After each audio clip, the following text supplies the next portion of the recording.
What's up, y'all? Kofi Kingston here, and I would love to have a drink with Wrestling on the Rocks, depending on what that drink is. Preferably non-alcoholic, you know? How's it going? Tell me who are you, James? Soda. I would love to have a drink with Wrestling on the Rocks. Maple syrup. Fella. I would never have a drink with Wrestling on the Rocks. Welcome to the dive bar of the IWC. Welcome to Wrestling on the Rocks, episode 1. Again. I'm Marv. This is at WOTR, the show. With me today, we have at Ref Marsh. Ah! And just in time. What's going on, dude? What is up? What is up? Surprise appearance by Marv. Gotta love when Marv shows up all the time. and when he farts too. Can't forget that. He may be the single only farting puppet in wrestling podcasting. I only know there's like one other podcast puppet, and that's like wrestling podcast puppet, and I don't think he farts, so. That's a good point. So if they ever try and say we bit their gimmick, I'll be like, dude, different gimmick. Mine farts. Yours doesn't fart. You ain't squeaking, so we're not. Until yours busts a leak, I don't want to hear it, you know. And then I came up with some pretty cool developments for Marv coming in the near future. So it's been a lot of fun. It's gonna be good. Oh yeah. It's gonna be good. I can't wait to see GR Lunar lose his shit over the development with Marv to come. But speaking of developments, Justin, it's been a while. We haven't seen you here since I think episode 1, and you've made it back just in time for episode 1. Always. I love coming on episode 1s, and it's just like, it's been a while though. Every time. Stained is playing in my head. It's been a while over and over again. Yeah. Exactly. I like that you're rocking the American Badass headband. Little ode to Raw 30. I look like if Duck Dynasty was a hibachi chef right now. Ooh. Can you imagine the duck they'd make on hibachis? Oh my God. I'm a big fan of duck. I'll be honest. We have duck every Christmas, but I think we've talked about that before. Probably on episode 1. So. Justin, I gotta know. Celebrating your return. What's in your glass, man? We got my sponsored, not sponsored all the time. We got classic Mountain Dew right now. Oh, classic, huh? Are you? Have you tried the Mountain Dew Pitch Black yet? Yes, and I really like that stuff. What's the general flavor profile? Is it like a grape? It's kind of grape, but it also kind of has like a berry flavor to it. So it might be like a blackberry or something like that. Yes, it's very, very good. I might have to get some for Royal Rumble specifically now. You have to. Like I was gonna say, if you weren't drinking Pitch Black Mountain Dew while watching Rumble, I don't know what we've been building here. This is long-term storytelling, man, at its finest. We've told you before. Bruce is a big fan of the show. You think it's a coincidence that Mountain Dew's suddenly a sponsor? No. Mm-hmm. Something fishy going on here. Yeah, exactly. I'm having a little bit of a sweet tea and vodka. It's sugar-free sweet tea, though. 0 sugar sweet tea, so it's still keto. Dude, Very nice my fat December was so successful. I put on like over 10 pounds and even weigh myself at the end of it. But I've lost it all back already because New Year's resolutions are successful if you steamroll the failure at the end of the year, right? I steamrolled it, put on a ton of weight. So at the beginning of the year, I could lose the weight I just gained and make it look like success. It's fucking wonderful. It's like all those athletes who like on their off season take all these before pictures and then get sponsored by like some sort of whey protein and they go, look it in 30 days. And you're like, it was your off month. Dumb. Like we get it. You started with something that I didn't start with. You prepped yourself for hibernation and then all of a sudden said, nah, forget that. Yeah, exactly. Like, come on. Same thing. Same concept. But I do want to. I don't mean to start off on like a kind of a sad note, but it is Jay Briscoe's birthday. He would have turned 39 today. So tears in our beers and happy birthday to him and all the best thoughts to his family. Because I mean, it sucks and it's so tough because I mean he died last week. Yeah. There's presents for him in that house. You know what I mean? Because people plan that stuff. And that sucks. Because now they, you know what I mean? And they have to look at it and think about it. It's already hard enough. Already. But like to also compile it with that, that's tough, dude. Like, so just my thoughts are with them because I can't imagine. I can't wait to see this tribute tonight. I really can't. Like, I'm so like, I don't know how well it's gonna hit me like a freaking sack of shit, like big time. Because, like I said, it hit me like Brody Lee's. It was so unexpected. Just I see Tony Khan tweet out that he passes away, and I'm like, I know this sounds kind of fucked up to say, but like, I kind of hope this is like some kind of weird, sick joke or something like that. And it's just like, it's all over the place, and it's like, oh my god, no, why? And it just hit like. That. Yeah, it's no secret that I work with Medusa, and so she's the one I was playing D&D with my friends on Discord. I do that once a week, and I just got a couple of text messages from her saying, "Oh my God, Jay Briscoe," and I thought she meant Gerald Briscoe, and I thought it was a typo, and so I was like really confused. I was like, "Oh, that's a bummer. That's so sad." And no, she knew him, and then she was like, "No. Jay Briscoe," and then like sends a picture, and I was like, "What?" Like I was just dumbfounded. So, yeah, it's still a lot. I know tomorrow night, we're still planning on doing some watch along stuff with Miss Amanda Jane. We want to watch some Briscoe classics, some of the older stuff too. I definitely want to see that Steen and Generico against the Briscoes if we can find it. God, that match is probably amazing. Yeah. So and when we do, we'll tell everyone where we're finding it, so you can always watch along. And if you listen to it later, it'll be like we're all hanging out, just your drinking buddies, But yeah, I'm looking forward to whatever they put together tonight. I'm surprised that Mark's wrestling so soon. Me too. Because he's having that match with Jay Lethal. I'm surprised, but again, that's. If he's decided that's the right decision for him, then it is. Like I know that I lost some real close people, and I was still here doing this little podcast. So it's like I get it too sometimes, Like it's what you do, it's how you get through it. But I imagine that this match is going to be really special for a number of reasons, and so yeah, I encourage everyone to watch it, and we'll talk about it tomorrow for sure. Have you rewatched any Briscoe stuff? Not really, no, because I don't really know where to like look to start even looking. All right, so we'll take care of that tomorrow. Come on through the dive bar tomorrow, and we'll get some matches up.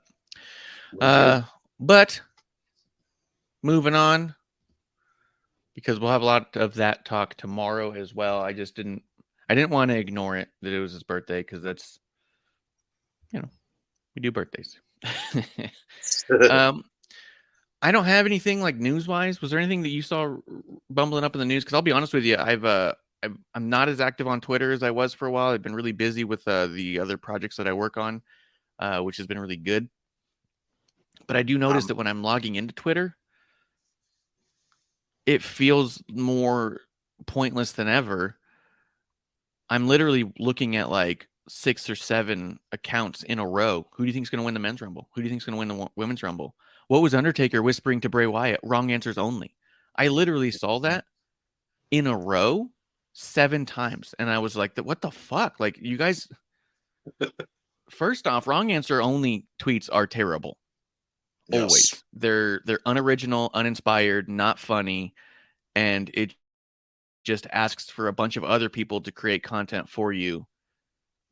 I'd rather see you caption it with something funny or redub the audio with something funny. Show me that you're clever. Don't ask everyone who's watching or following you to prove that they actually can create content you can't.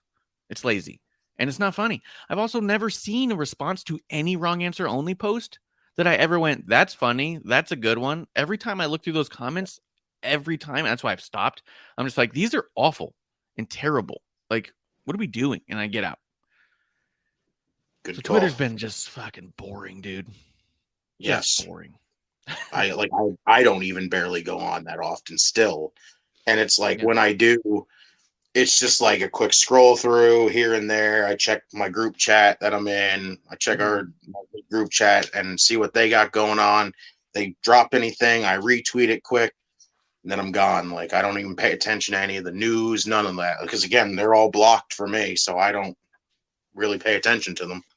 Dude, not only should they be blocked, but they're all so sensitive that if you even question why they would say a certain thing or say, hey, you didn't take the time, they're not even responsible enough as self-important journalists to put out a redaction, to say that was a mistake, to even say this was an error and I should have been a little more responsible. Their response is to snap back some sort of quip, tell you that they're never wrong, and come up with some sort of excuse, and then block you for saying, hey, this isn't responsible. So they're not even like worth the time of it, dude. It's crazy. And they've been wrong a lot this past couple weeks.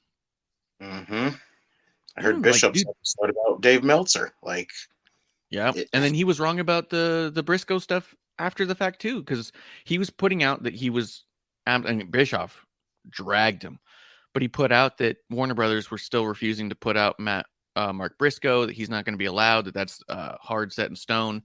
And then Tony tweets out that he's going to be on and he's going to have a match. And then Dave says, oh, at the time I said it was true. They made an announcement. They said this thing. It's like, no, you're just seeing the same tweets we are. You know what I mean? Obviously you were wrong. You spoke out of your ass, and even just saying, hey, look, I assumed it would have been the same.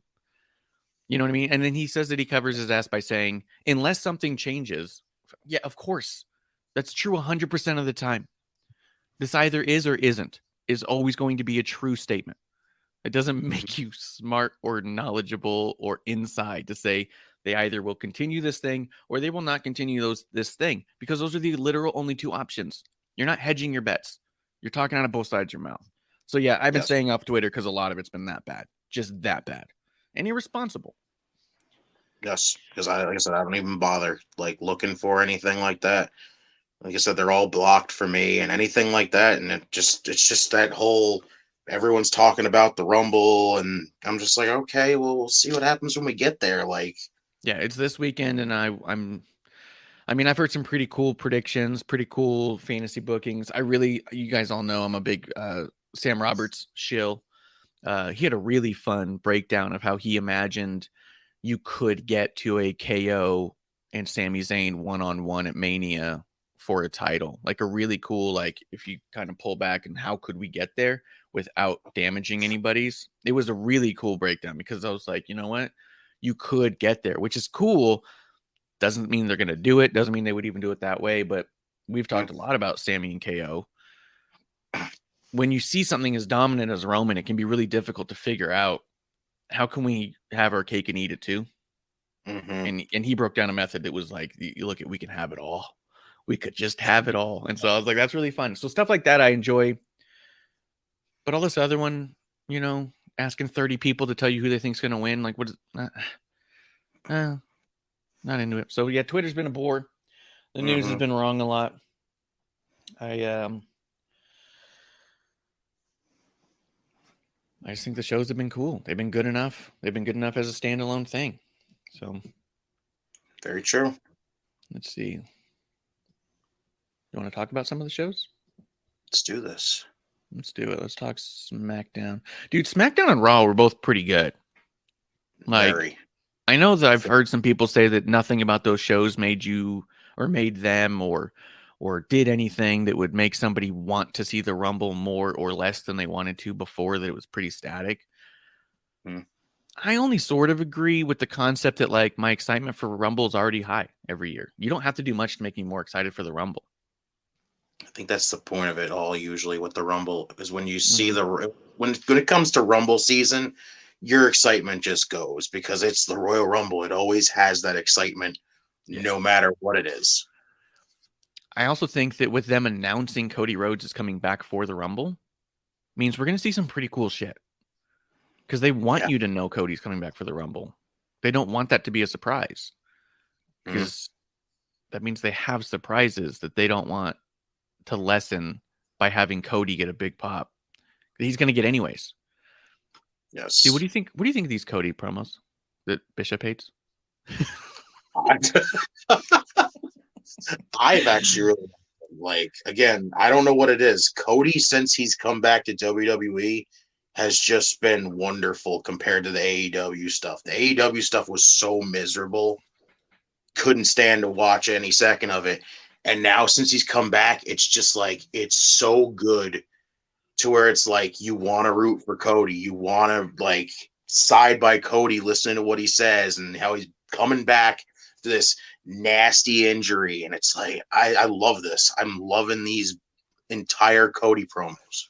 Dude, I actually think that him not working well in AEW helps his story here, because so much of this AEW was like, he was either doing the best thing that they had that week, that pay-per-view. I still think the greatest match they've ever had in their history was him and his brother at Double or Nothing. I still think that the story build-up to that is the best story build-up we've had to any match that they've had there, personally, for my flavor. But there's been so much that he did that just didn't feel like it fit the rest of the show. He never quite fit in. And so he either stood out in a good way or a bad way, where it's kind of like, this doesn't match. This doesn't match. What are we doing, right? That brings the struggle to WWE. This whole, like, it was easy to come back, and to see him flow back in is just so much like, yes, because this is where you always belonged. It makes him feel like he's home, versus there where he was like building that empire. I think it makes it better. I think it makes it stronger. Like, it almost like gives him a stronger case for it, you know? 1000%. Like, I just look at Cody and go, his story, him telling the story now of saying, you know what I want, and I've pretty much demonstrated to everybody, you see what I want right now, and I'm going to do it for my family. I'm doing it for me. I'm doing it for my legacy. Like, there's just something about him doing it here that just seems way more important and, like, way better than what he was trying to do in AEW completely. Yeah. I love it, dude. I'm so excited to see him back. He's going to get such a huge ovation. And I do agree. I think that this is where he ought to be, you know? Oh, shoot. We got some comments in the chat. I had my thing messed up. Grim Reaper saying, hi. Hi. Full disclosure. I asked Grim if he wanted to be here. He said, fuck that. Want nothing to do with it. I think he's got an issue. I think he's got something. I think he's got an issue with Marv, if I'm being honest. I think Marv has a better mustache than Grim can grow. Grim Reaper and Marv. Like. Oh, this isn't good. No. Actually, he's not. He's sick. But I told him I didn't care. So, Blue Boy in there with the fire emojis. Cheers to them. Thank you guys for coming through and being our drinking buddies today. Drinking Buddy shirts available at wrestlingontherocks.com/shop. Get them because they're dope. You know what I don't have, though? Thinking about it, I don't have one that just says Drinking Buddies. It's got the cartoons of us. Maybe I ought to do one that's just Drinking Buddies. So people can wear it and be like, look, I'm Drinking Buddy. Yeah, just the Drinking Buddy logo without any of the buddies. That could actually work really well because everybody would literally just like it looked like it could be like just a regular shirt for the fuck of it. Like, yeah, I'm just a Drinking Buddy. I gotta do that. I'll do a few of those. Oh, Grimmer says he can't grow a mustache at all. See, I knew it, dude. I knew it. He's so jealous of Marv's mustache, dude. Look at that thing.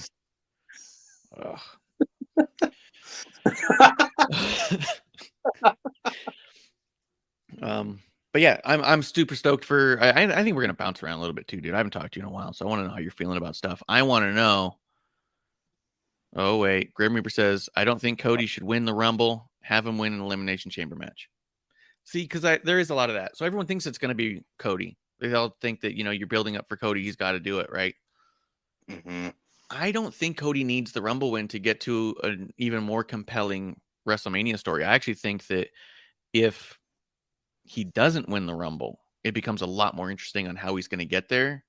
Where if he does win the Rumble, then we're just biding our time for 3 months. And I don't think Cody needs to bide his time. You know what I mean?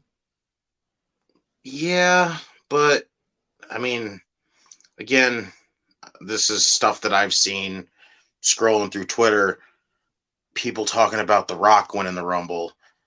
And it's just like, I don't know. I'm not really the biggest fan of having The Rock come back and winning the Rumble over somebody who actually deserves to win it, especially with The Rock when he's already got the story with Roman. He doesn't need to win it. So it's like, it's almost kind of in the position where Cody is like, feels like the only one that can win it. That would really make any logical sense. But sometimes the Rumble is an obstacle and not a launching pad. Sometimes your stories are so big, like the Roman and Rock potential story, that if someone else won the Rumble, it gets in the way of that story. You know what I mean? Sometimes you have to. Same with Money in the Bank. Sometimes that Money in the Bank is a fucking obstacle. How do we get this off of this dude? You know what I mean? Like you can book yourself into a corner, especially with those yearly traditional pay-per-views and premium live events. To have the winner of the Rumble have to go to WrestleMania, you sometimes need to throw that out. I mean, that's why Charlotte's won it. Because they knew who they wanted in that match, and it was going to be a problem if somebody else took it. Did Charlotte ever need to win a Rumble? The year before, she just said, I just want that title. And they said, okay. The year before that, she said, I want in on that match. And they said, okay. Like, she never needed it, right? I think sometimes this might be a year where they've built these stories so big and so grand that you might need to have a quote-unquote throwaway winner. A Rock, a Cody, someone who doesn't need it necessarily, you know what I mean? Just because or give it to a Brock Lesnar, you know what I mean? Like, fuck, you might need to give it to somebody big who doesn't need it just because anybody else is going to have to lose at Mania, and it's going to be obvious. You know what I mean? I feel like that everything's so big that I don't think I'd mind if The Rock won, just because it would be like, well, shit, it's been a long time. But I don't know. See it, but it's just like it's just weird because I feel like we're kind of in the position that if you don't just if you have a story already set up here, you have the way to win the Rumble here. It's like it's so weird. It's such a weird situation right now because I feel like they booked Roman so strong that it's like, who do you have win this at this point? Like, do you go with Cody just so you could actually do the match? Because it's like it feels like it's the only like fresh challenger for Roman to face. It's just I don't know. It's so weird. It's such a hard, difficult situation again. You could theoretically give it to Seth Rollins again, but I mean at the same time, like, I just don't think that. I don't think this is going to be like Shinsuke's year. You know what I mean? I don't think that AJ is going to win the Rumble. You know what I mean? I don't think it's going to be one of these dudes who you go like, you know what? They should have another chance on top. You know what I mean? Like, this isn't going to be Theory's not going to win it and go to the thing. You know what I mean? Like, I think that this is the year that you're going to have an incredible Rumble with a winner that's going to be, I think, surprising. But I think people will forever say didn't have to be that person. But I think that needs to happen sometimes. I think they do it too much sometimes with like Money in the Bank. A lot of times the Money in the Bank winner is a little obvious and someone who doesn't need it. Especially in the last few years where the people haven't even been able to cash it in. Like, but I think sometimes when they're going, it gets real tough to figure out where you go from here. You know what I mean? Like, how do you get around the Royal Rumble? Not how do we bank it all on Rumble? Like when Becky won the Rumble, she needed it. Storyline wise, she had to have it. There was no reason she was getting any of these chances. And she kept fighting and she kept losing. I mean, she was winning a lot, but I mean, like, she kept losing those opportunities. She needed that to get to Mania. So I don't see anybody except for Seth who's consistently saying they want Roman or they want those titles, and they keep having obstacles put in their way, and they keep having things get in the way. For the whole past year, Seth was telling Edge, once I get through you, I'm onto the title. Then he tells Bobby Lashley, once I'm done with you, I'm getting to the title. He tells Theory, once I'm done with you, I'm going to the title. Like every single rivalry he's had. He had another one. I can't remember who it was. Cody. In fact, it was Cody. Like, once I get through you, Cody, I'm going for the title. Every story he's had for the last year has been, fuck, I got to deal with you. I really just want that title off Roman. You know what I mean? Like, if you think about it, he's already set up for a match with Roman because he literally had the match with Rumble. And he won by DQ. Roman got himself disqualified. Like, he's still pretty much in contention already. So, again, he's another one that really doesn't actually need to win the Rumble right now because he's already, in my honest opinion, still up there to be challenging for him right now. Except for everything he's done has gotten in the way of him actually challenging it. And then if you were to win the Rumble, that all goes aside. No matter what you're doing with who and when, you're guaranteed this one match on that night. That's the only reason why it would make a ton of sense for him, because he keeps saying he wants Roman, and then someone else shows up and says, no, I want him. And then it's like, well, now we got to fight each other for the next 4 months. You know, like, something's always in his way. This gets rid of all those obstacles. But again, I don't know. Plus, I think with the whole, like, having him go through, if Cody was going to go through Elimination Chamber to get to Roman, like, it's just weird because I think with Roman having both titles, you kind of really can't do just a number one contendership. It feels like the Rumble has to be the deciding factor right now, because at Elimination Chamber, Roman's probably defending in the chamber. So it's kind of a situation where it's like the Rumble has to be your set thing, and we're going to have to go through the 3 months of getting to WrestleMania. Like, I feel like it's put in that position now, and that's kind of going to affect a lot of different people story-wise, but I feel like that's kind of where we're at this point. Yeah, I could see that. I actually thought for a while I wasn't going to be surprised at all, and it doesn't. I mean, they obviously can't do it now. I mean, you have I mean, I guess you could on SmackDown maybe, but like they've already got the KO match booked. I thought there was every possibility they might have Roman in the Rumble and actually win the Rumble, just to like really put his foot down and being like, 30 of you motherfuckers could not face me, to really build him up as like Thanos, you know? But we're obviously not doing that now. He's got that big match with KO, and I'm so fucking excited for this match with KO, dude. Everything that KO and Sammy, dude, I get like goosebumps. And when I'm watching Sammy and KO out there on the top like this and watching Roman give them so much. And I told you before, we're going to jump all around. Let me hit. Blue Boyd says, I want to see Teal Piper. That'd be really great to see her actually pop up. I don't know why we don't see her on any larger platforms. The things I've seen of her have been very impressive. I don't know why. Here. Like, I don't get why. It's another one of those situations where it's like, how long is it going to take before we actually get to see her? Yeah, and even then, like, if she comes in while Rhonda's away, then Rhonda comes back with like a ready to go secondary story.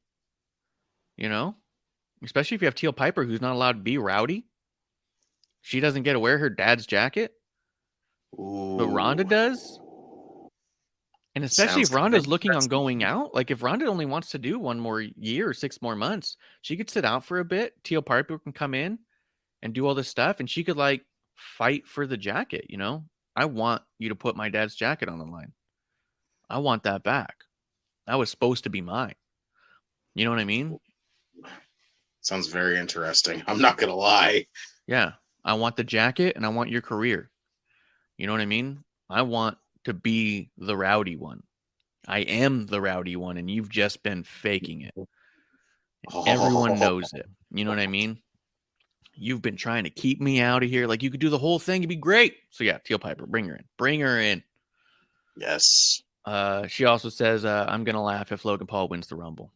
Dude, it could be Logan Paul. That was Roman's greatest match to date. You think he's going to be in the Rumble? He's got to be in the Rumble. I mean, why would you not put your biggest stars in the Rumble? You got to put him in there, Bad Bunny. Is he healed up enough yet, though, to get in there? He's healed enough to get in there and be thrown out. I'm not the biggest Logan Paul guy, but it's like, if I could see him being in there if he's good to go, but I don't know how, like, long his injury is. That's a good point. Yeah, I have no idea. I don't know how injuries or contracts work.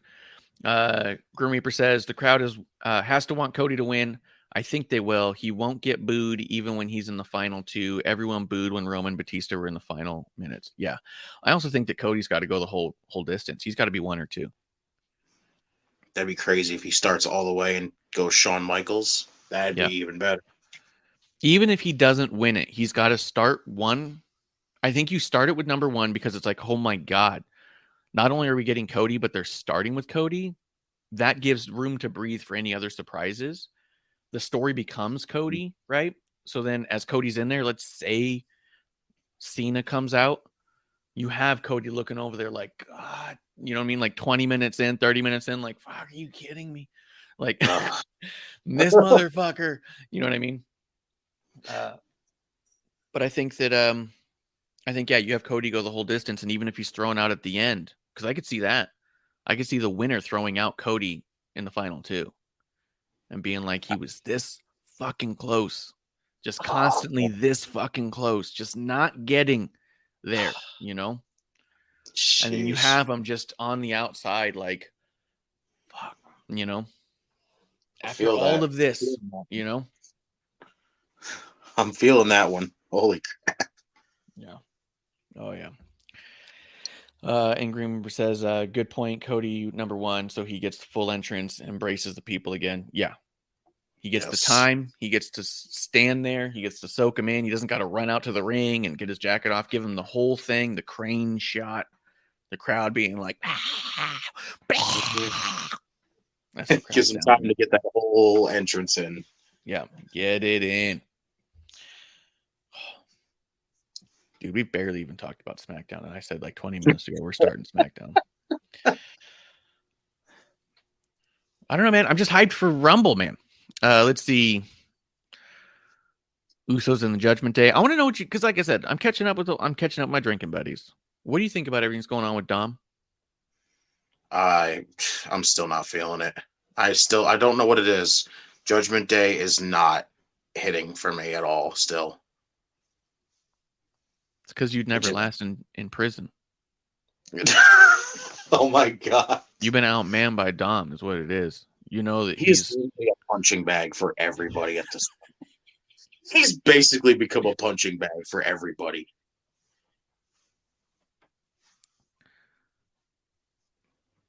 I just haven't been feeling the entirety of Judgment Day still. Like, I don't know what it is. It's since that whole the turning on Edge thing, it just really has threw me off, and it's just like my interest of it just never peaks. It just hasn't gotten to any extent of me caring yet, and I don't know why. I was on the wrong page. I was talking about Raw. Yeah, you said we're bouncing all over, so we're just gonna yeah, we're just gonna go with it. Dude, the teardrop, the buttoned up top shirt, the one top button. Dom is killing this, dude. It's so good. I talked to Kevlar. I hadn't talked to him in a hot minute. He came by and visited me at my work the other day, and he only wanted to talk about like two things. He goes, I watched the last couple weeks, and one of the first things he said is like, this stuff with Dom is so fucking funny. He's like, he goes, I hated it. He goes, I hated him so bad for that. And then all of a sudden it clicked that I was getting worked. And he made it so funny. And I was like, Dom is brilliant at this. And the fact that Finn and Damien and Rhea are all letting him have it. Like, oh yeah, he's a badass now. Oh yeah, he went to prison. Like, and everyone else is like, what are you talking about? And they're all like, no, that's our guy now. Like, they give him something to fight for. So fucking good. I mean, I give the rest of the group enough credit just for, sticking to the whole thing, just going like trying to give them that fucking up and up like every time, but like it's just not there yet. I'm not feeling it. Circle of Debate's feeling it. Saying Brother Man, J-Man in the house. Oh, shit. Ivan's in the chat. Let's go. Yeah. Cheers. Cheers to you. Thank you for coming through and having a drink with us. We always welcome new drinking buddies. I'm looking through SmackDown stuff. I'm not feeling Sheamus and Drew as a tag team anymore. I think that time came and went for me just because. Like, there was a time, you remember, there was a time on episode 1 I was saying, like, just tag them up already. Let them go be some badasses together. But they did so much with the Brawling Brutes that now it's like we've pushed the Brutes aside for sake of Drew. And it's like, I don't know what we're doing here. And I'm not feeling Sheamus and Drew coming in and just destroying every tag team that's been trying to build for the past year. Especially when there are already like shakiness in the tag division. Remember I was telling you, like, we had Hit Row, LDF, and Vikings all trying to establish who they are and who's strong, and it's just a mess. And then you have these dudes come in and go, oh yeah, you guys are all super weak. It's all Tweedledee and Tweedledum running around, and then you got these two dudes, and I'm like, look, yes, I get it. They're both badasses, but please, leave it. I basically put Drew as an honorary member of Brawling Brutes at this point, but it's like, and I like the team. I'm glad they finally went with it. But it's like, again, it's the whole thing of Drew looking like really dominant. Because I'm like, I really like Drew McIntyre. But again, they just constantly book him so super strong where it's like, how long can you keep that going before people start to go, all right, when's it too much now? When's it too much? I just think that when you have guys like the Viking Raiders, especially with Mahala behind them, there's really no reason to have two single guys team up and beat the shit out of them. Like, I mean, I get it. I think that there is a difference between putting Sheamus and Drew together than there was putting Triple H and Stone Cold together. You know what I mean? There is a difference there because these guys have a lot of history. But they're not even like struggling to get their timing right. You know what I mean? It's like, oh yeah, we're just also the best tag team that's never done it together. We just always would be the best. We just didn't want to do like that's my. I mean, and I'm annoyed at Drew anyways. So, I mean, they basically just go in there and wreck shit. Sorry, that was Marv's. Dude, what do you been thinking about LA Knight and this Bray stuff? This is the first return we saw of the Firefly Funhouse. We saw Bray Wyatt's butt crack. And he did say that whatever comes through that door is on you now, Love it. Absolutely love it.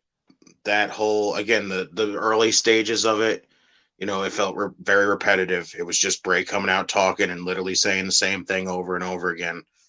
And now it's hitting its things where it's like, this is really good. This is really good. And I keep getting these things where I'm like, I love the little tidbits we're getting out of this. I love this.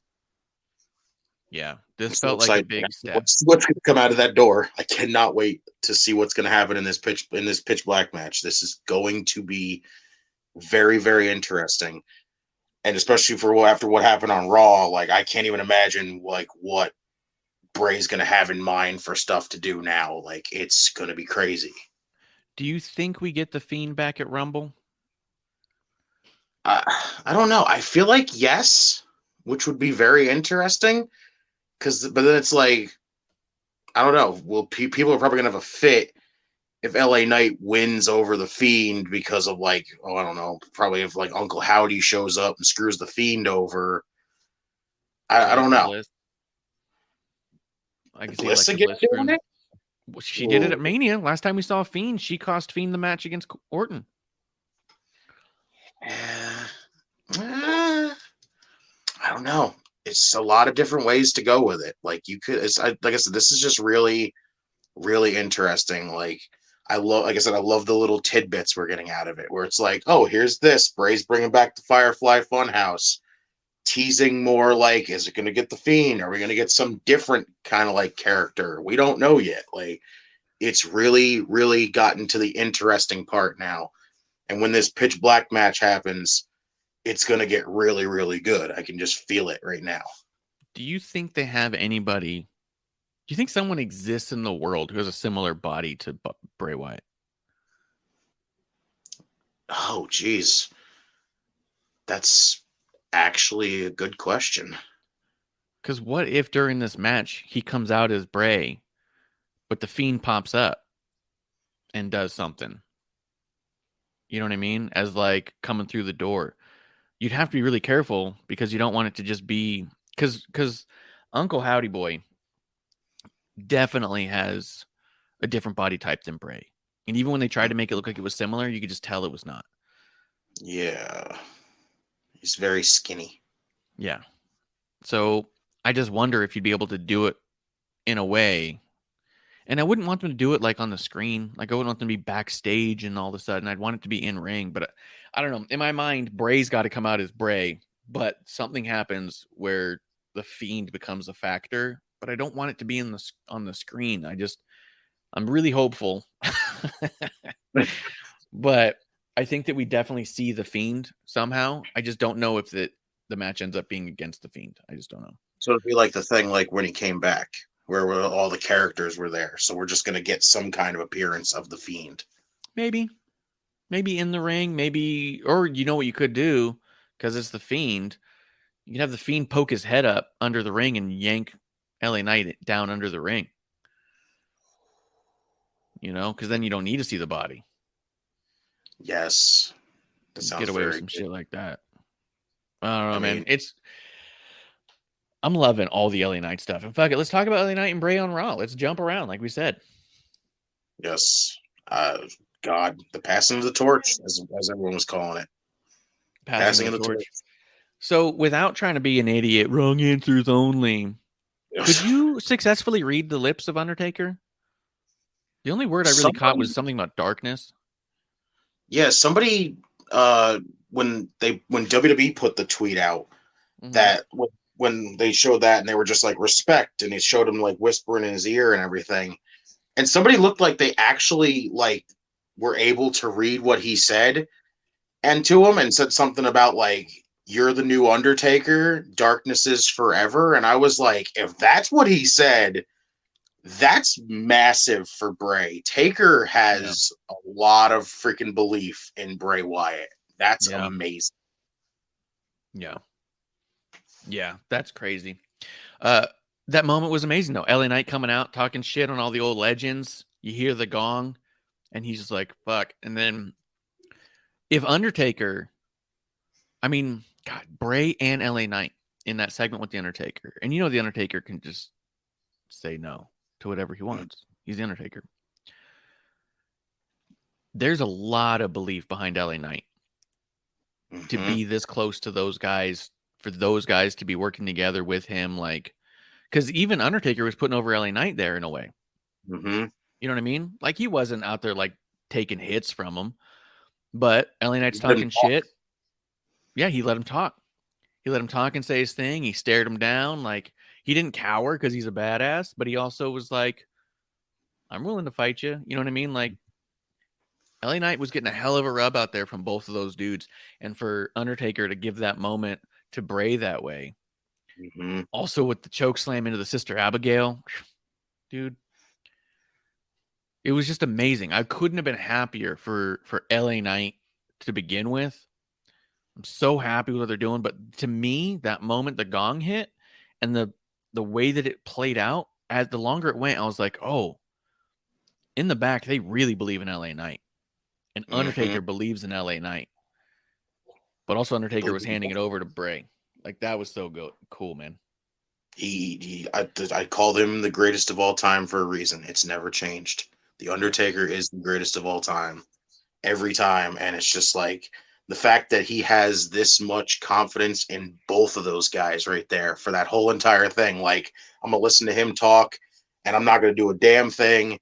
And then when it comes down to me actually looking like I could be the one to take him out, no, Bray's coming out here. Here, you do it. Like, yeah, absolutely. Dude, that was really close to my favorite segment of the whole night on Raw 30 because it was just so good and set me up. I'm so stoked for Rumble. I can't wait to see what those guys are putting together. But before we go to that, let's rewind back to SmackDown a little bit. Okay. You're getting the Blackout Mountain Dew for Rumble, right? At this point? I'm going to. Easily. If you don't get it, dude, like, I don't even want to hear from you until you have it. Got it. I will find it. Grim Reaper says he whispered in his ear and it was a shout to everyone that Bray is the guy. Yeah, and the look on Bray's face, dude. Because that was the other thing, the amount of history behind them. The amount of times remember when the Firefly Funhouse was really in its peak and the Fiend was getting revenge on everyone who wronged him, the way he murdered John Cena. And everyone kept saying, well, The Undertaker has to be on that list. The Undertaker never quite gave it over to Bray. Bray never became that next face of fear. Like, Undertaker won all that. This felt like the next best thing. If you weren't going to do a cinematic match where Fiend consumes the Undertaker, this was almost better. You know? It's almost kind of making up for the WrestleMania match, if you think about it. Since Taker beat him there, maybe Taker wanted Bray to beat him there and was like, well, shit, I guess I'm going to have to beat him here. But then it's like, you know what? I'm going to make it up to him by giving him this moment right here because it just screams so much belief in Bray Wyatt from Taker, and it's just crazy. Yeah, it's insane. Let's see. SmackDown had a lot of tag team matches. They were doing the tag team tournament thing, which I felt was only hurt by the fact that it's just so obvious they're trying to go to Sheamus and Drew. And to be honest, Sheamus and Drew against the Usos does not excite me. Although the Bar and Usos have been fire, I'd much rather see Imperium and Usos or Legado and Usos, you know? It's very, very predictable right now, just by the tournament final, what it's going to be. I almost thought we were going to get Sheamus and Drew versus Brawling Brutes because, holy crap, what the hell are we going to do here?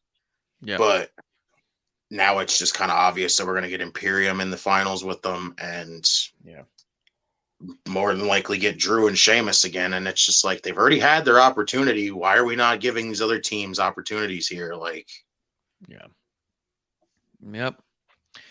Let me see. There was all that Charlotte and Sonya stuff. I'm not really feeling. Are you liking the Charlotte as babyface stuff? No, because I don't believe that she's a freaking babyface at all. There's nothing that gives me babyface vibes whatsoever when she comes out. No, it always sounds forced and delusional to me, but we'll keep it moving. All the Paul Heyman and Sami Zayn stuff has been intense. God. Brutes and Imperium. Hold on, let me just see before, because we'll probably wrap up on that one. Oh my God, Maximum Models. I'm scrolling through here to see, because we'll talk about that and go into Raw, I think. The contract signing. Yeah, let's talk about that. All the Bloodline stuff. Sammy, KO, Paul Heyman. It's been fucking killer, dude. I couldn't believe how strong they made Kevin Owens look at the end of this with that contract signing. Just laying out everyone like he's fucking stone cold, standing there. Sammy running after him, screaming, and KO tossing the contract at Sammy, who catches it. And KO rolling out and taking off up the ramp. dude, how strong did it make Sammy look in that moment? Because God. KO comes out and immediately goes after the Usos, immediately goes after Solo, takes out Roman and puts him through a table. You have Paul screaming, "I have a family." He's like, "I'm for kids," you know? Oh, I love Heyman's when he gets. I love Heyman when he gets terrified like that. Like especially like when people used to do when he was with Brock, and he would just scream, "I'm just an advocate. I'm just an advocate." I love Exactly. it. Heyman's fear is great. Yeah. Yeah. Don't take it out on me, please. Like, yes, it's amazing. And then as soon as Sammy shows up, KO's like, "I'm out." He's like, "That's a fight I'm not looking to have tonight." It's like, fuck, dude. He went straight for Roman and all of his boys, but he sees Sammy and goes, "Not tonight. I got to be ready for my fight on Saturday." Fuck. Somebody put the thing out there like, what if Kevin Owens didn't sign his name on the contract and he signed Sami Zayn's on there? Like, that would have been so interesting to put Sammy in that position. That's so stupid. That's stupid. Oh, It's so fraud, man. good. It's like it was. I mean, it's not like it's impossible to think because what was it? Corbin or no? Corbin was supposed to have the match, and then John Cena came out and signed it that one time. Yeah. Mm-hmm. Like that's not how contracts work. I don't understand contracts, but I don't believe that you can just sign anyone's contract and that works now. I believe that contracts are predetermined to a certain degree. I can't walk into somebody on the end of their home loan and actually sign my name on it and be like, "Sweet, my home loan now." Like, thanks for paying for it. I'm approved. Like, no, like it's very much outlined with names. Like, so yeah, I don't think that KO signing Sami Zayn's name should theoretically justify that. Well, that's what it says. Because otherwise, you're going to have Daffy Duck in the main event at some point. There's just no way you get away from it. Anyway, this whole thing is just excellent. Like, it's been so good. Out of a reign that I've just been kind of like, all right, I'm waiting for it to end here. The Sami Zayn stuff in between it just keeps me like absolutely invested every time. It's so good. It's so good. It's just the only thing like for like what happened on like Monday to me. I look at it and I go, it almost felt like rushed. Like we were rushing to get Sammy out, but then they turned it around and kept him in. And I'm like, yes, keep it going. Just a little bit longer. Keep it going. Dude, when I first got back into wrestling, it was the SummerSlam that Finn and Seth had for Universal title. I'd stopped watching for a long time. And it was taking place in Brooklyn, and I was living in New York, and a bunch of people I knew from work were going. And I was like, well, I haven't watched wrestling in a long time, but I mean, I love wrestling. So I got the network because it was one of those like, hey, if you don't have the network, it's 99 cents for the first 3 months or something. And I was like, I'm going to watch it and talk to my boys about it at work, and it's going to be cool. And it was the whole weekend, dude. So I saw NXT, and I watched Asuka versus Bayley, and I was all like, whoa, women's wrestling is way different now. And I was like, who are these ladies and why weren't they around in the 90s? You know, I remember seeing obviously Finn and Seth and thought, oh, the top of wrestling has changed. It's a different thing. And this is amazing. And I just started watching after that point. The second I saw Sami Zayn, I connected to him. I was like, this is my guy, dude. Like something about him I just really liked. And I never wavered from him or Bayley as like my top two. Like when I've got a ton of like trading cards signed by people. My collection of Bayley and Sami Zayn signed cards is ridiculous. It's stupid. Like I'm not like the people who spend $10,000, $1,000, $800 on a card, but I am the type of dude to try and get as many as I can for as little as possible. Like realistically, I have more Bayley and Sami Zayn autographs than anybody else in my whole house. And I've met several people a number of times and gotten several autographs a number of times. Like I think Becky's like a third, but like, yeah, my Bayley and Sammy, like I just can't get enough. It's like, oh, they have a new signature card. I need it. Right. it's been so cool for me to watch Sammy to get to this point. Because that was like, what, 2016? I got to meet Sammy during the pandemic on one of the video ones. Yeah. And I told him, I was like, I started watching back then, and I was like, you and Bailey became my guys. You were the two that I latched onto. And I was like, you know, you always just get your favorites. And he goes, that's so cool. And he goes, what was I even doing on that SummerSlam? And I was like, I'll be honest, I don't remember you on that SummerSlam. I think it was the next show that I saw you on that did it. And he goes, no, I was on that. He goes, I was on the kickoff. He goes, it's the funny thing. He goes, it was just a throwaway match. And he goes, but it was me and Neville against the Dudley Boys in their very last WWE match ever. And I was all like, what? And he was all like, yeah. And I was like, I'm going to go back and rewatch it. And he goes, you should. He goes, I believe it was a really good match. And he's like, but it was just this throwaway thing, their last match ever. And it was against me and Neville on a kickoff. And I went back and watched it because he told me to. And it was awesome. So for me, because this is, leading into he gets onto the main roster. He's doing the main roster stuff. He does all the Braun Strowman stuff, and he's just jobbing. He wins a match by Braun Strowman against Braun Strowman, literally by the stipulation being as long as he doesn't lose it in 10 minutes. If he loses in less than 10 minutes, he's done. But it's a win as long as he lasts that amount of time. Yes. They throw him in dumpsters. They have him fucking go through a trash compactor. They're just beating the shit out of Sammy in every way. And Kevlar used to give me such shit for it. And he would be like, I don't see what you're seeing. I was like, I'm telling you, this guy is incredible. They put together on the network at the time a compilation of Sammy's greatest NXT matches. Or it wasn't even just NXT. It was other ones. But they showed him and Cesaro and him and Shinsuke. And I was just watching these and I was sending clips to Kev. Like, look at this guy. Like, this is insane. So to get to this point now, it feels like when the Cubs went to the World Series. It's like, yeah, we've been through 100 years of failure. You know what I mean? Like, yeah, we've been through 100 years of never being the team to do it. We're cursed by the GOAT, I've been a Padres fan and a Cubs fan my whole life, so it's like I'm used to the underdog story, the underdog from the underground, all that stuff. Like, to see Sammy go from that to here to be so undeniable, because that was the other thing Kevlar wanted to talk to me about. How amazing is Sammy doing? Like to see Bailey and Sammy on top the way they are, dude, it feels so good to watch. It's the evolution of Sami Zayn. It's amazing. It's been incredible. He's had his ups and downs where he's been like booked like crap, barely done anything, had his really good moments like during the pandemic stuff with like Jeff and AJ ladder match. Like that shit's amazing. Amazing. Yes. Still probably my favorite ladder match to date. Anything that he does with KO is always amazing.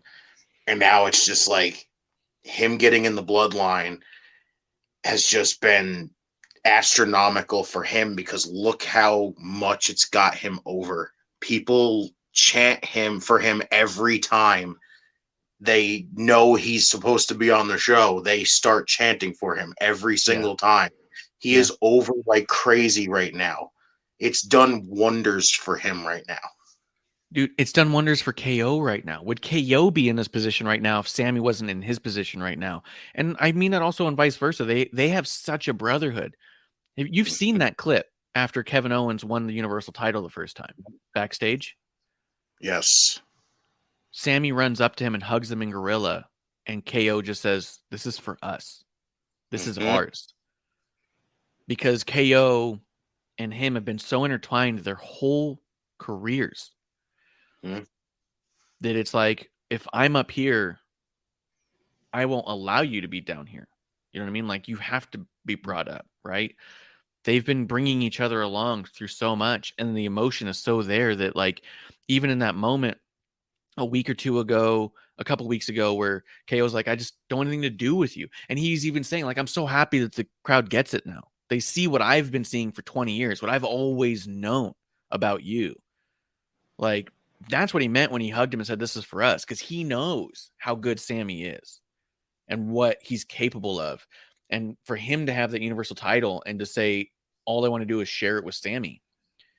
I can't imagine Sammy's not there in the middle of all this and being like, how do we get KO involved? You know what I mean?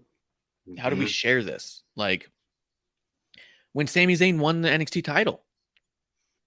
It was the debut night for KO. Mm-hmm. And they talked about how they were friends and how Sami got there before him and all that. And how does the show go off the air? KO absolutely destroying Sami. Sami had a very short run, was NXT champion, because it was meant to pass on to KO. Like, this is the stuff about wrestling that is hard to step away from when you're a big fan. When you see these kinds of things, these stories build, and when you know that little backstage, like it's almost emotional, like those two always want to elevate each other, and that's the thing about it. They always want to elevate each other. If one goes up, the other has to come with.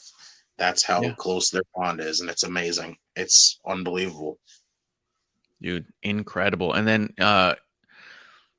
on Raw with the trial of Sami. Dude, that one got me choked up too. The Sami stuff, they put so much emotion in these, dude. When Jay stops Solo, Jay's promo, that was main event Jey Uso again. You know what I mean? The way he cut that promo, he goes, when I didn't like you, he goes, I despised you. And he goes, but you stayed true. And he goes, because that's what family do. Mm-hmm. Like, the fact that he was fighting for Sami because Sami never turned his back to Jay no matter what Jay did. The fact that he stood by Jay's side. And when Jay didn't like him, he still fought for him to prove himself. Oh, you don't like me? That's okay. We'll get there. Mm-hmm. That whole breakdown with Jay. It's easy to forget in an ensemble like that and to think that Jay is one of the Usos and that they're the best tag team. But you see those breakout moments and you go, no, Jay could also be the top of the division as well. Mm-hmm. Like, what'd you think of that segment? That whole excellent, like unbelievable, like done segment. Again, I thought when Heyman started talking and he just like all of a sudden has this disdain for Sami, I go, there's something about this that just makes me feel like we're rushing this a little too soon, like now. And I'm just listening to Heyman talk and I'm going in and I'm just like, okay, verdict's coming up. And Jay is the one to immediately go in there. And I'm like, oh, this is about to get really good. And he shows the montage of Sami willing to go in there and take the bullet for the family. And I'm like, this is amazing. Like, look at how much Jay has turned his opinion on Sami now.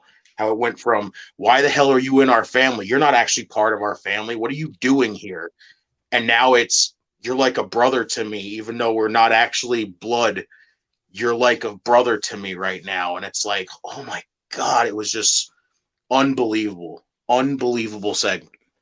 Dude, and then it was amazing and emotional. Dude, I was so into it. And then they have the match. Every single facial expression Sami has is amazing. Dude, when producer lady brought it up when we were watching, she goes, Sami's the only one without a lay. They all had their lays on. And she's, a little keenly aware of it just in general because of her time in Hawaii. And I was like, that's a good point.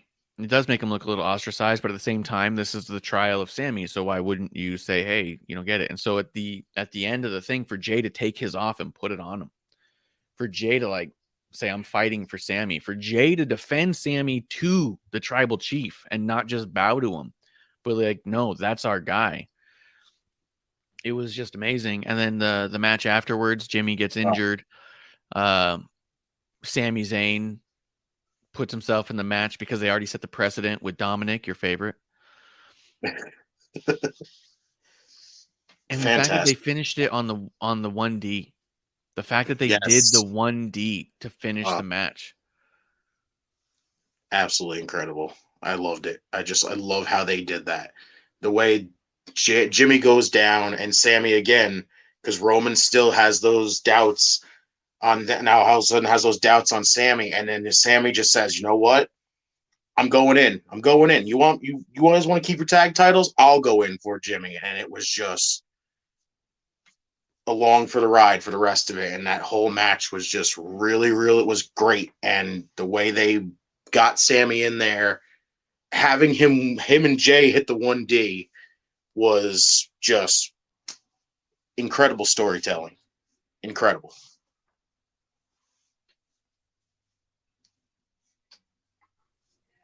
Yeah. All right. I think I'm back. Because everything on my side just started reloading. Oh, geez. So I couldn't tell what was going on. But it looks like we're still live. We're still going. Okay. It's only episode 1, guys. It's just a technical difficulty. It happens on new shows. For 3 years, we've been perfecting the art of episode 1. Take a drink. Actually, really close to 4. This April will be 4th. Really? Let's see. Real quick. Let me catch up on the chat and we'll circle back. Circle of Debate says my predictions, the last 4 in the Rumble, Cody, Jay, Sammy, Mystery Person, and from there the breakup story begins.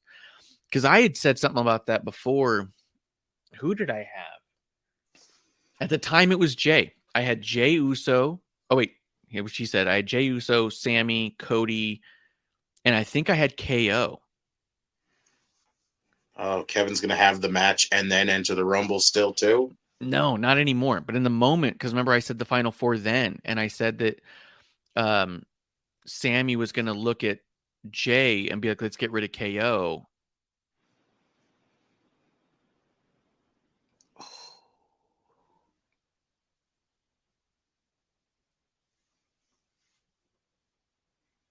Uh-oh. Technical difficulties again.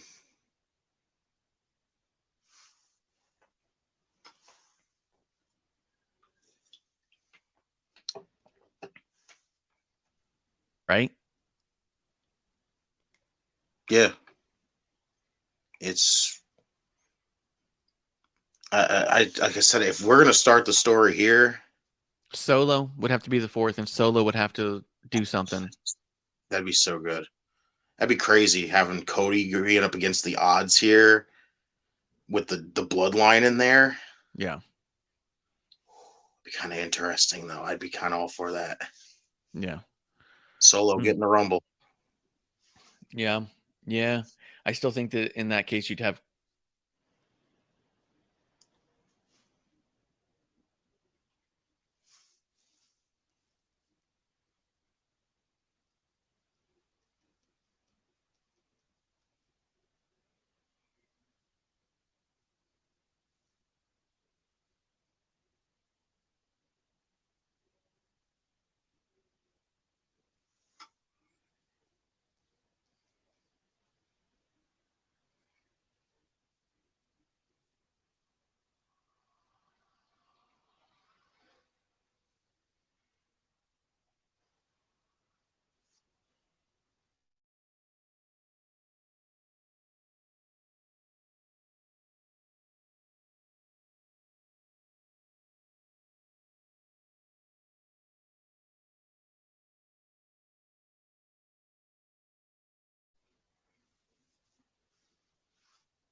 You still there?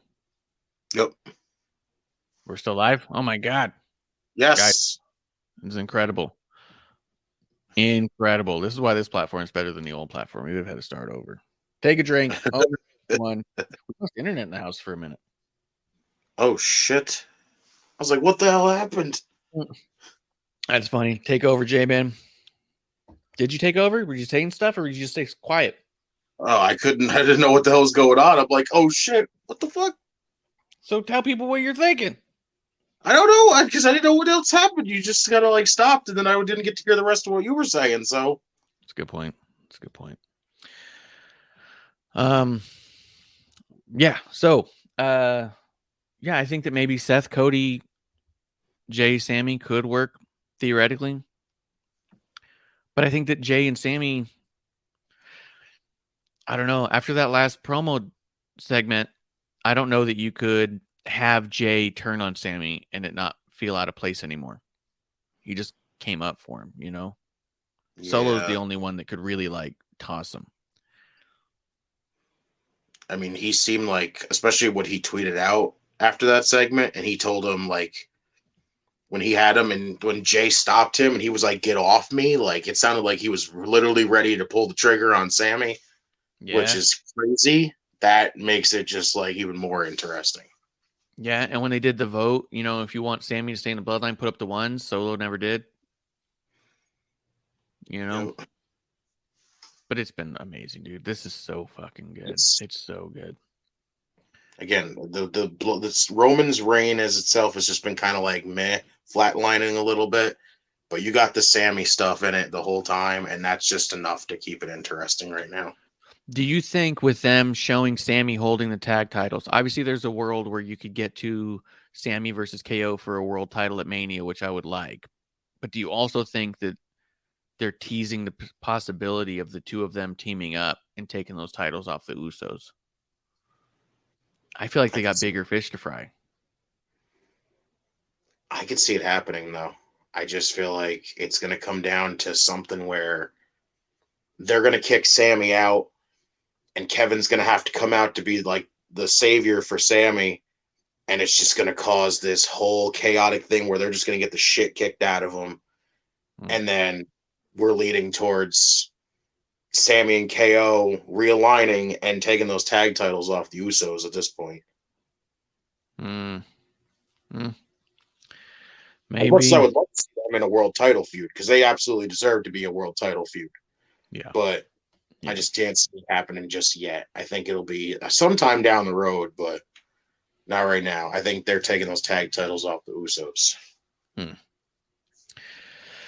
Let's see, the Undertaker and LA Knight stuff. Dude, okay, so this was my biggest issue with the night.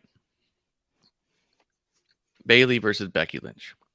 Yeah. This was supposed to be my WrestleMania. I think in my mind, I mean, I even said it last week. I said it the week before. Like, I don't know why you would do it on a Raw, put them in a cage and have a big blow off. But if we're going to do it, I guess we're going to do it big, right? Mm-hmm. For them to take the match away really sucked. Yes. I was extremely disappointed. Like that promo they cut the week before the cage match, I was not a fan of it. The whole calling each other a dope and calling each other a Karen and saying you have no friends. I'm like, segment's not really hitting for me. But when they announced the cage match, I'm like, okay, well, this should be, I know this is already going to be awesome to watch. And then it's just like, we get to the cage match and just nothing. And I was like, really? Why? I'm like, we sat through that kind of really big letdown segment for you to announce a dope cage match, and then you don't even pull the trigger on it. Like, the only thing I can hope for is that means we're actually getting to the Becky Bayley Hell in a Cell, which would be awesome. Which will be awesome. But as much as I liked so much of the Raw, especially the first hour and a half,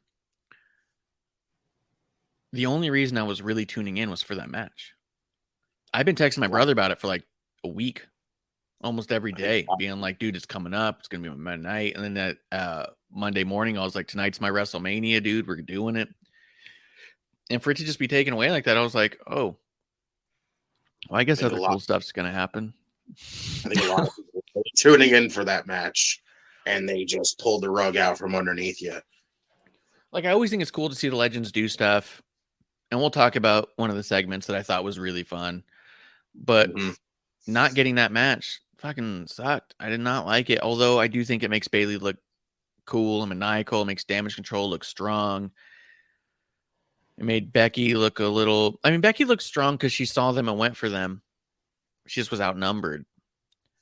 Yeah. I don't know. Do we get like a couple of tag matches before we get to Becky Bayley one-on-one Hell in a Cell at like a Mania or something? I don't know. What do you think they'd have that at Mania? That'd be pretty awesome for a Mania match, but I feel like you'd have to add a little bit more in between it. I think you need a title in there somehow. I don't even really think you even need the title. You could just put those two in Hell in a Cell if they have this big, like, disdain for each other. But I think you just need a little bit more of something in the middle first that leads up to Hell in a Cell. Like, it's going to have to be a little something else of, like, Becky getting beat up again or something like that.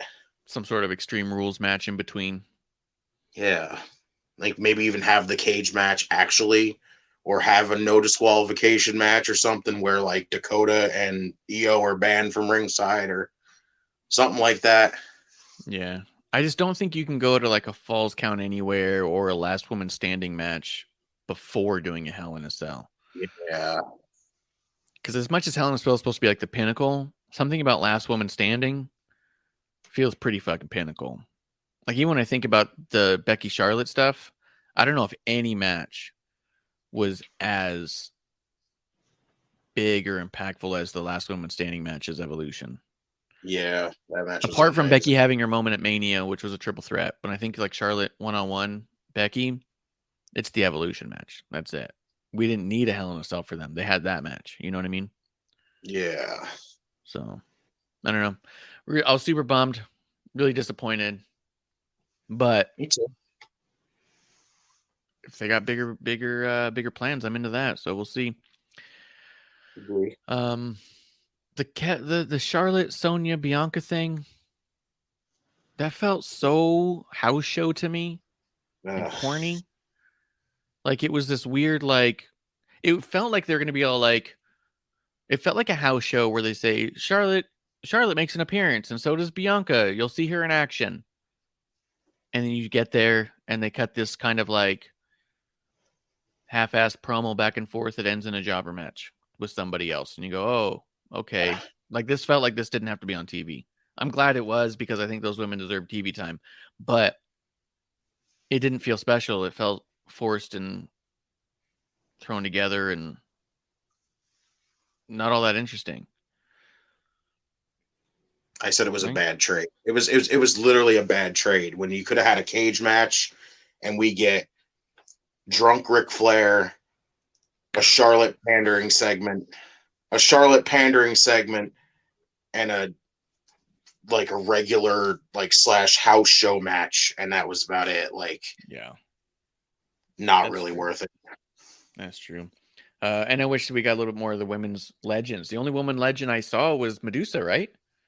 Yeah, she was the only one during the poker tournament thing that was happening backstage. Yeah, and that was it. Which, by the way, I think DDP cheated. I don't buy that he could outplay her in cards. You don't think DDP's that good at cards? I don't think he's better than Medusa at cards. Wow, DDP, that card game up, bro. But I'm surprised they didn't even have Molly Holly. We know she's a producer backstage. Put her out there for a minute. You know, it's like the whole thing with that the Bellas were there. Oh, that's true. Michelle C says, I can't believe Charlotte left out the horsewomen in her little speech and ring. Yeah, remember when she was all like, oh, all these great women. She was all like, Bianca and Asuka. She's like, I faced these amazing women, but did not mention Becky. Yeah, did not mention Bayley. I was like, the fact that Becky wasn't on your list of your highlights, you're bitter. You're bitter and you're petty. That's fine. Be right back. Hold on. Oh my God. Justin's diving out on me. Let's see. As we keep going through a little bit, one of the segments that I really liked, especially when it comes down to the legends, was DX coming out. I thought that was really funny. I mean, what was funny about the Kurt Angle bit inside of it was that for a second, I thought he was Billy Gunn. because you just see the numbers and you see who you're used to seeing, and then you see Kurt Angle coming up in the rear, and I saw his bald head and didn't think much about it, and I was like, oh shit, did they get Billy Gunn finally? Because I know that they obviously had an issue with him before, obviously being under AEW contract and such. So I thought it was funny that, after a second or two of me seeing Kurt, my thought was they got Billy Gunn. And so I like that they go in there. Road Dogg starts cutting his promo, and then he goes up to say badass Billy Gunn and sees Kurt, and he goes, wait, what? And Kurt played it so well, dude. I always want to be part of DX. I couldn't stop laughing at it. It was so funny. It was hysterical. Just the way Road Dogg is going full investment into the usual shtick of, the badass Billy Gunn. I'm like, he goes, the badass. I'm like, I guess close enough, Kurt. Yeah. Kurt, what are you doing here? It was really fun. And there was a moment, too, where I'm watching it, and I was just thinking, I hope that these guys are having even more fun than I'm having watching it. And then to see Sean Waltman tweet out a bunch about how it was the most fun he's had almost ever made me really happy. Like, you could just tell it was so good. I mean, my obvious critique would be that it didn't make sense. I mean, I think Imperium made sense in a sense that was kind of funny. They're trying to be serious. I like that everyone's like, I can't do it. I'm too old, this and that. Seth Rollins made a ton of sense because of his history with Triple H. I'll fight on your behalf. Street Profits made no sense to me. I'm obviously not a huge fan of Street Profits in general, but I get the concept that they are the pinnacle of the sports entertainment versus the actual in-ring seriousness that is Imperium. I mean, everything that Street Profits do is for a laugh, and you're not meant to take them seriously anyways, and they wrestle like they don't mean it. So I could see that the dichotomy between them and Imperium is there, but I didn't see like a connection between Street Profits and the DX at all. You know what I mean? No. Or Seth, because I was thinking Seth could bring out a couple friends or something. Seth could bring out a team that would make sense. They just didn't say anything other than they were just back there and wearing shorts and ready to go. Like, it just seems weird, It's just basically because they're like, what, the only face team on Monday Night Raw, if you think about it. They're like the only, I think they're the only babyface tag team, if I'm not mistaken. Who could Seth have brought out? It's tough. It could have made sense. Nobody really has any, like, association right now with Imperium, so. Or Seth. No. Or history with DX. Yeah, no. They just went with the only babyface tag team because that was there. Yeah. Yeah, Michelle C says Montez just takes away from everyone else, too distracting. Yeah, he's very much a look at me type. Circle of Base says, for a minute the crowd was booing when Triple H said who could make this match happen. I'm pretty sure people thought it was going to be Vince, but it was Teddy. I was waiting to say The Undertaker. Me too. I thought he was going to say, Imperium, you're going to go one-on-one with The Undertaker. And I was like, wait a minute, that doesn't work that way, Teddy. But he said 6-man tag match. And he called them Imperium, and I laughed. I was like, he called him Imperium. Yeah. Dude, Teddy was so fun. Teddy's that whole segment I thought was really good overall. I liked even Triple H being like, this booking thing's really hard. I was like, okay, fourth wall breaks. Hold on a sec here. Yeah, but DX was always into that fourth wall break thing too. And that stare down between Triple H and Gunther, even though you just can never get it, there's that moment where you go like, God, in another life. Right? It's just like, I wish. Yeah. But I love that they didn't. I love that they didn't do the same thing like they did at FTR or the Revival when they were here. I love that they didn't do that. Thank God. Which was actually a funny tweet by X-Pac as well, where he tweeted out his only regret was they didn't all get to land their finishers on guys who have to sell tickets once they leave. As a joke, he was being sarcastic, and other people in his comments were just going nuts, being like, come on, man, you're better than that.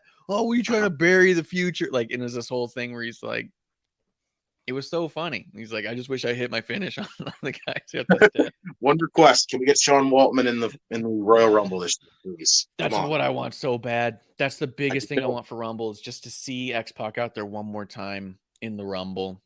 Me too. I want to see it. We've been going, can we get X-Pac in the Rumble now? Huh? Just one appearance. That's all it needs to be. Like, he's been everywhere else, like GCW and everything.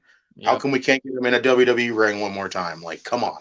I just want to hear him make some noise, get screamed over the PA, and see that motherfucker come down with an energy drink. Remember that shit? He had that fucking energy. He was sponsored by the energy drink, and they even made a T-shirt of him doing a cross chop to the energy drink. Yes. Oh so my god. Cool. Yes. Yeah. But yeah, that segment was great. They were all really funny together. And the match wasn't bad. I just wasn't all that into it, just because it was just random. It was the long way around to get to a match that really didn't mean anything with people who don't really have a story together. But it was good. But it was one of those things where it's all like, I don't know why they didn't do the cage match first off. Let's assume, because here's the other thing, is people are reporting, well, originally Becky was supposed to win, or they were going to do that. You don't fucking know. I don't buy it for a second. Anybody fucking knows. They just are all trying to save their ass. The only thing I've seen was people talking about of course, people wanting to be journalists, and everything else supposedly was the fact that the trial went too long, and that was the reason why they cut the cage match. But it's like, I don't really know, because why would you cut that but not Street Profits, Rollins, Imperium? You know what I mean? Like, that match could have been half the time. That match went on really long. You literally could have cut the entirety of Charlotte showing up, Ric Flair showing up, and the Bianca and Sonya freaking match, and there could fill the time if you were so desperate on their not having enough time. Like, you could have literally cut everything with the Miz and KO. Like, that didn't do anything. That was static. That was just KO for the sake of KO. That was can we get a stunner on the show because Austin's not here tonight? Like, that was it. Like, you could have cut that for sure. You know, basically, you could have cut you probably could have shaved off a little bit of time in the poker night. You know what I mean? Like, especially with JBL trying to get Baron Corbin in, that ran a little long. Like, you could have shaved off a lot. And again, Street Profits, Seth Rollins, Imperium, fine match. Didn't have to be half as long as it was. It was just good for a TV. That was it. Yeah. It was just, I mean, that could have been a dark match. That would have been a great dark match. Yeah. You know what I mean? Yeah, like, imagine those six people in the ring together, and people just like, we're about to leave, but we have a dark match for you guys. Like, can't tell me they wouldn't stay back. Like, come on. Yeah, absolutely. So yeah, I don't really buy that as like the thing. I think people are just trying to talk themselves into credibility, and they don't have it, and so they have to pretend they do. Yes. At least we're honest about it. There you go. Yeah, I guess the only other thing that really happened there, as I'm looking through it, was Brock Lesnar coming out and beating the shit out of Bobby Lashley. I did think it was funny. He F5's Bobby, and then F5's Theory onto Bobby for the win. It was funny because as we're watching, producer lady had asked me, like, what are they doing here? You know, this is the main event. I was like, it's kind of crazy. Theory and Bobby Lashley have been the main event of Raw for a couple weeks. And I was like, makes me think something big's going to happen here. And I almost said, feels like Brock Lesnar is going to come out or something. But I decided not to, just because I was like, well, doesn't have to be Brock, I guess. So when Brock came out, I was like, yeah, fucking knew it. F5's Bobby, F5's Theory, and then kind of leaves. So we're clearly getting Bobby and Brock again. But just a fucking... Do you think we're going to get something like the Bobby Goldberg match? Remember how good that was in Saudi? Yes, love that match. That was actually really good for even a Goldberg match. It was easily the best Goldberg match he's ever had. Like, I don't even know that I don't think I would even entertain someone telling me that there was 2 or 3 matches they would put in consideration above that. I don't think that there is a consideration for best Goldberg match of all time. Like, that's it. Even their first match that they had, like Lashley and Goldberg, like the fact that you actually had Goldberg get hurt and Lashley beat the shit out of him. Yeah, like, that's crazy. That's big for Bobby Lashley. Like, he beat the shit out of Goldberg. The guy that everyone looks at and goes, it's Goldberg. He's unstoppable. Bull crap. Bobby Lashley beat him up to the point that he couldn't even continue the match. Like, Goldberg is very good at winning. Yes. It's like I loved the Theory landing on the F5. Like, I was like, that was a great landing. But my interest in seeing Brock and Lashley is just dipping a lot because their first two matches really haven't really done it for me.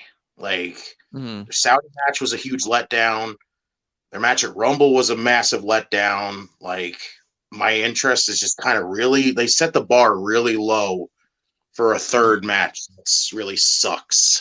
But Brock has a way about him of not being really happy when it doesn't go as good as it can. I mean, think about all the Roman Brock matches that kind of led up to the SummerSlam match. There was a few of them where it's all like, yeah, it wasn't, you know what I mean? Like, it could have been better. Like, wasn't what I expected. And then he finally was like, all right, we're doing it and we're doing it right. We're doing it at SummerSlam. I think that Brock gets a chip on his shoulder when the matches aren't coming together like he knows they can.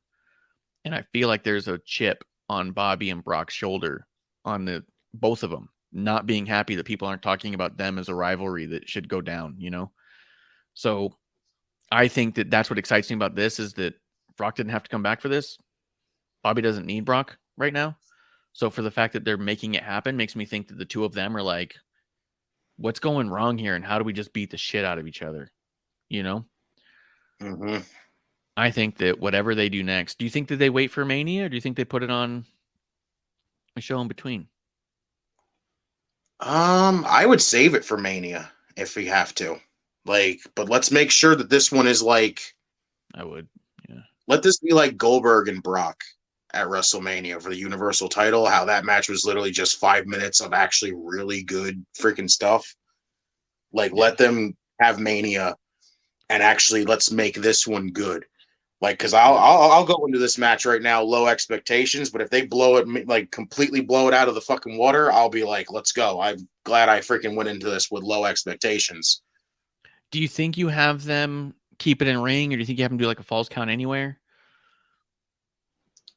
I think it'd be a nice twist if it's falls count anywhere, but I think it's just going to be a regular one-on-one. Maybe they'll make a no DQ just so they can go wherever and put each other through the barricade and put each other through a table and use the announce table and do whatever at that point. Yeah, but at the same time, you got to get it back in the ring, and they're big dudes. It's not easy to move them, so that could be a compelling moment too. Yeah. Brock's just too heavy. How can he move him? And then he's like, oh my God, he hoisted him up. Like, you can do all that kind of shit too, because both those dudes are fucking monsters. Yeah, I don't know, man. I'm stoked for it. I almost thought it was going to be Hurt Business, like more of the Hurt Business tease that they've been doing right now. And then, like, after Omos showed up, I thought Omos was going to come out and help, like help Bobby again, like he did on like last Monday. And that's when I thought Brock was going to come out, and I thought we were going to get Omos getting wrecked by Brock and shit like that. But I'm just like, I just kind of went into it, and then Brock shows up, and I'm like, okay, so we're building more towards Lashley and Brock. And again, I'm just like, first two matches under-delivered. Let's hope the third one does something for me to be like, okay, I'm glad I went into this with very low expectations, and you guys absolutely exceeded all of them. Yeah. I think they have a chip on their shoulder. I think we're going to see people punching each other in the face. That'd be fucking insane, and I'd be all for it. Let's go. I don't think either one of them is remotely nervous about taking a punch from either one of them. Hell no. I think both of them smile at the thought of being punched as hard as they can get punched by the other guy. Mm-hmm. Both their MMA records will tell you that otherwise they don't mind getting punched in the fucking face. Yeah, no, they think it's pretty fucking cool. But was there anything else that happened on the show that you want to make sure that we talked about at all? I don't really think there was really like major stuff. Yeah, we just got a few more people going into the Rumbles, and I think it's all fine. And I will say that they did announce the 2K23 show or a video game coming out, and I just wanted to give a shout out on it because Rob Schamberger did one of the covers. Oh, did he? It's really cool, and he's a really nice guy. I've had a number of interactions with him. I've talked to him a few times. His art's incredible. I love it. I'm trying to remember the number that I counted last time. I think I have 47 prints, not including the collection of small prints I have. So I think I have like 47 of the tall ones. I've got like literally over 100 of this guy's pieces in my house. And I have one that's the original. Like I have one of his Bailey paintings that was the original one with the water on canvas that he turned into prints. It's the one where she's got like a blue face and that kind of gold and black background. I forget the name of it. He's titled them all, and I don't remember the name of that one, which I should, because I have the original piece here. So, and actually, I have an original of Shotzi that he did, and he did these like little stamp type versions that were originals as well. But I have one of those of Becky, and he did a stencil spray paint original of the Fiend. I have that too. Like, yeah, I'm big on Schamberger. So seeing him do stuff and be a part of big things always gets me excited. I'm always happy for him. I think he had an Undertaker one during Taker's Hall of Fame. Like when we were leading up to the Hall of Fame, he had like a Taker one, and oh my God, I wanted it so bad, but I missed out on it. I wonder which one it was. I have a couple Undertaker prints of his. I have one he just did that was like a big acrylic one, where it's Undertaker holding the title and he's on one knee. And I love that. Dude, it's so good. And maybe I'll post a picture of it, because he also, because of the tier I am in his Patreon, he sent me the print, but also painted on the print a little face of Undertaker as well. So it's like an original and a print in one, which I just love. I have one of those of that, and of actually the SummerSlam of Roman. Like, it's just so cool. Good. It's so good. Yeah, and he's got some really cool ones coming up too. He's working on I think he finished the one where it was KO versus Seth, or not Seth, KO versus Sammy. I can't wait for that print to show up signed by both of them, because it's so good. It's the two of them just fucking punching each other. That's awesome. And he's working right now on Cody and Hell in a Cell, which is pretty cool. Oh, that's gonna sell like hotcakes.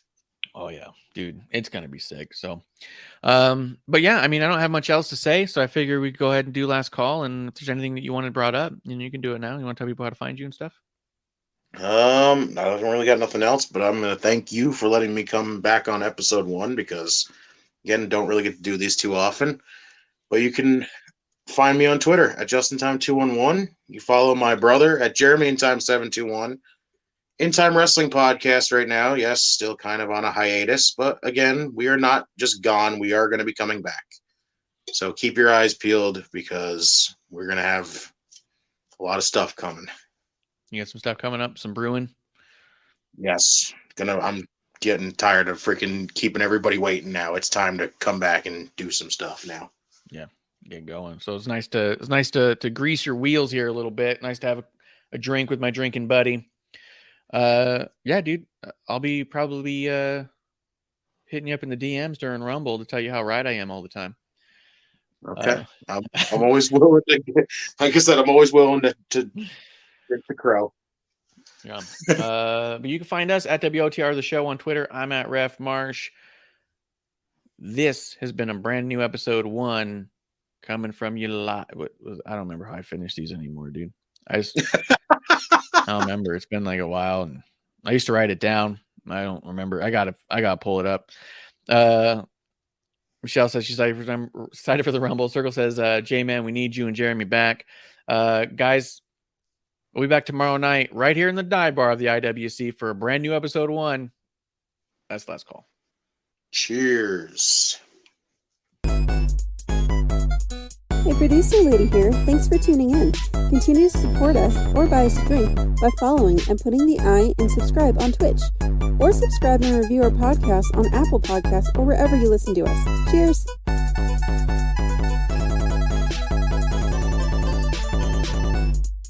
I would never have a drink with Wrestling on the Rocks.